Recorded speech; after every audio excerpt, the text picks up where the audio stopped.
mayam puno putaram noksari loina na COVID-19 medical staff sing insomnia amadi stress mayok na hanbagi sang wangi habigi matangda kharadang khangminasi China da COVID-19 gi laisat kana sandorako matamda laina ado thenari ba frontline medical staff sing yauna hospital ki staff sing da insomnia stress amadi mari lena ba mental health issues sing mayok na bagi sang yamna wangki haina China da lebe researchers sing ne sathakiba ano study amadi gi khangma ngamkhre Frontiers in Psychiatry ko bazarne alamada phone kiba research asida pandemic asena miyo bigi physical health khakta natana mental health su pi ba saitheng adu utli SARS-CoV-2 yamna thuna sandora kiba asina malem pumbagi health system da akan ba pressure pi rakhi COVID-19 na miyam gi health pi ba effect sing asi yamna lumna lawri bani lona na virus asina public health system da pi ba pressure mayam asidagi oirpa ya ba misi mina kaya su leidaba natte Frontline medical practitioners in the people sitting su yamna kanki healthcare workers in asi infection gi risk yamna wang ba kang singi manung da amani adu manamak laisel asigi frontline da tabak taw sing da pirak pa negative psychological effects in su yamna bayak senki China da laisel asi khongjel yamna sandoling ngai manung da healthcare workers in the thena kima yamna ka hena aruba phiba madu article adu gi corresponding athar oriba Dr. Bin Chang amasung mahaki colleagues in masatana utli Dr. Bin Chang na hai yamna ateba matam gi training masa mataru matungda medical staff sing COVID-19 ga lanthena na bidama frontline da lahenki masigi sumathakta hospital ma yamna thuna designated COVID-19 center on kibada khuzu khulagi award pa leiba maramna anti room amadi clean zone yawa isolation room sing sengbat pa haibasi oitholoi da bo pamam oiki medical staff sing pung try to hena negative pressure da full body protective equipment kelona na leigadabani masida double layer protective equipment double face mask double layer glove isolation cap foot cover amadi protective glass sing su yawgadabani protective equipment sing haksang dagi lokthokku matamda infect tawbadagi ngakthongna bidamak staff members sina working hour matamda saba thakpa natraga bathroom da sangba yade makogi marakta kaya amadi huma ka hena sobadagi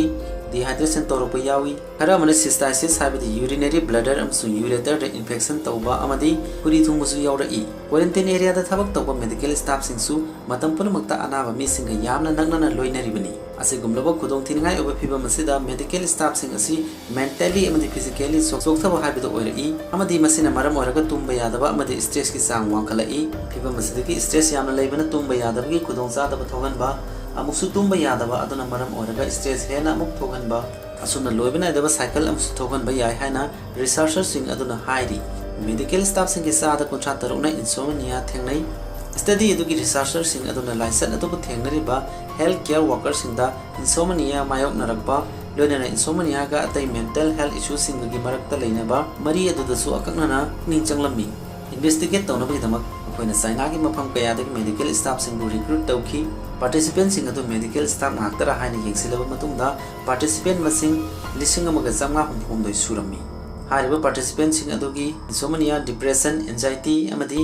traumatic response ki level evaluate tawna bi damak makoida questionnaire ama mention hanki patient sing adu gi manung dagi miyoi jamga humari habadi sada kuntra taro point amana COVID-19 laisat thengna bagi thabak tawringai manungda insomnia mayok narakpa researchers sing adu na thengna ki insomnia tawba miyoi sing da anxiety depression amsung trauma gi sang wangi insomnia tawhalakpa factor kaya researchers sing adu na thengna ki